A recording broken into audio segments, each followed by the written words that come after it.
You will fail your way to greatness. Most people allow their fear of failure to outweigh their desire to succeed.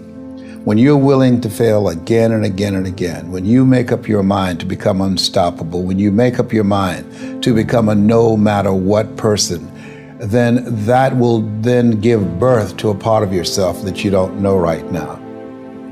Imagine, if you will, being on your deathbed and standing around your bed, the ghost of the dreams, the ideas, the abilities, the talents given to you by life, and that you, for whatever reason, you never went after that dream. You never acted on those ideas. You never used those talents. You never used those gifts. And there they are standing around your bed, looking at you with large, angry eyes, saying, "We came to you, and only you could have given us life. And now we must die with you forever."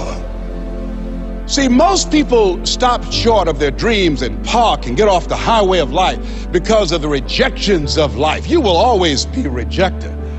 It's no big deal. Jack Canfield said rejection is a myth. It's not like when somebody says no and then they slap you. No, it's just, to me, make no your vitamin. Get excited about the no. Why? Because every time someone says no, that brings you another step to a yes. You're getting closer. Trust me, you will win if you don't quit. You will win if you don't quit. Even a broke clock is right twice a day. As you go through the challenges of life and you look at it and embrace whatever comes to you, don't run from it. Step toward it. Don't try and duck it like most people do. See, most people want it easy. See, easy come, easy what? Easy go.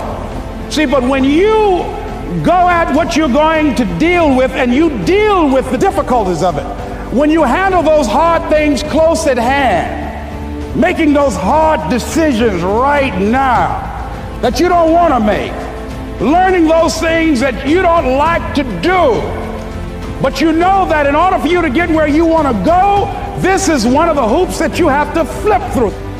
And I'm saying to you, whatever you got to do, do it, because if you don't, life is going to whoop you until you surrender. You have something that you brought to the universe, and that if you decide that my life deserves my developing this what I do well, and becoming the best at it, and mastering myself, and seeing what I have within me, if you decide to drop your buckets where you are and develop your gifts, I grant you, you'll never ever be without. I grant you that your gifts will take you places that will literally amaze you.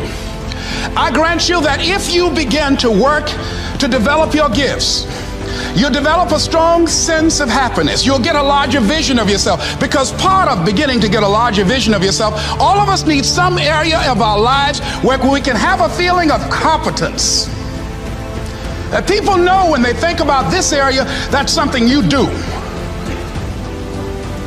That you eat and sleep that. And that you do that. You do that. Changing is not easy. That changing your life, changing habits, reinventing yourself, picking yourself up after life has knocked you flat on your back. I've got to say, when life knocked you down, try and land on your back, because if you could look up, you could get up. Well, that sounds cute, but that's not easy. When I was diagnosed with prostate cancer 17 years ago, that first time that happened, I said, hey, I can handle this. Then when it came back a year later, last year, 17 years later, and this time it metastasized to 7 areas of my body and ate 40% of my T1 vertebrae. Now the stakes are higher. It's this life saying, okay, Mr. Motivator, you beat cancer the first time. What you gonna do now? I started laughing. When the doctor told me, he said, why are you laughing? Are you in denial? I said, no. I said, I feel like Mother Teresa. He said, what do you mean? She said, Lord, I know you know how much I can bear. I just wish you to have so much confidence in me. I said, the stakes are higher. So I've got to dig in and got to fight more, because at the end of the day, life is a fight for territory. And once you stop fighting for what you want, what you don't want will automatically take over. And so it's a fight, it's a challenge in life every day. And what we have to do is embrace it. What we have to do is see it as a project to be worked on. In life, you will always be faced with a series of God-ordained opportunities, brilliantly disguised as problems and challenges. And so I see even cancer as a gift, as a God-ordained opportunity. If you died today, what dreams, what ideas, what talents, what books, what music, what leadership, what voice will die with you? There are a lot of people who are biting their fingers in fear that they might lose their jobs. But there are few people who have decided within themselves, I'm going to make it. Some people aren't waiting to be cut. Some people are moving on their own because they feel within themselves, I've got what it takes to make it. They're not afraid about tomorrow because of how they see themselves, because of what they feel that they deserve, because of what they feel that they can create for themselves. Because these people have decided, as they look at the future, as they look at themselves, there's a way. Where there's a will, there's a way for me to begin to create a way out of no way. And when you have that kind of consciousness, when you have that kind of spirit, nothing can stop you. Nothing.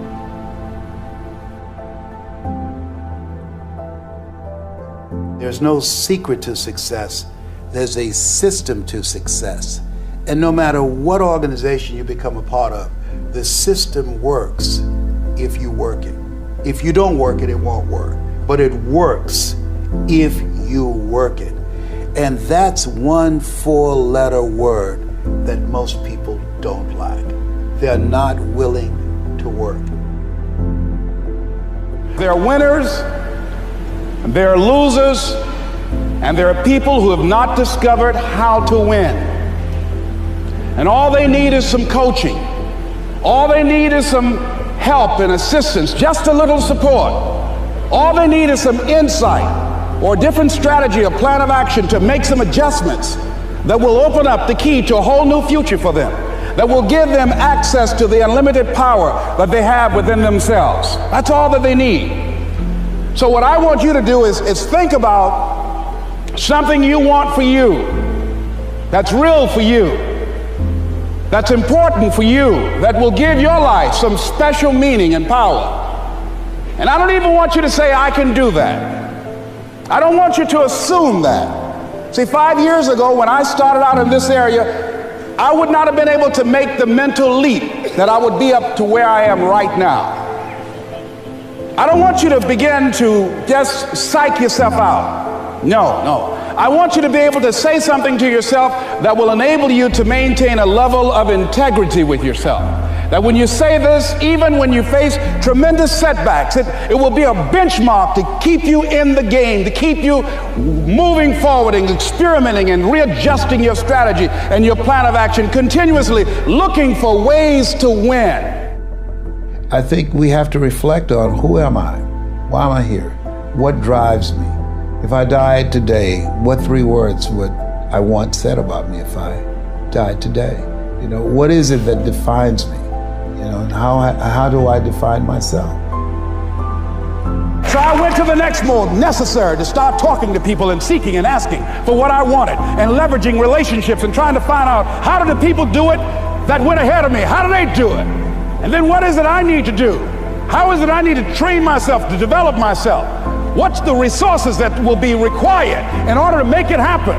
And as I start seeking out and asking questions, I started running into people who said, I know someone who can help you do that.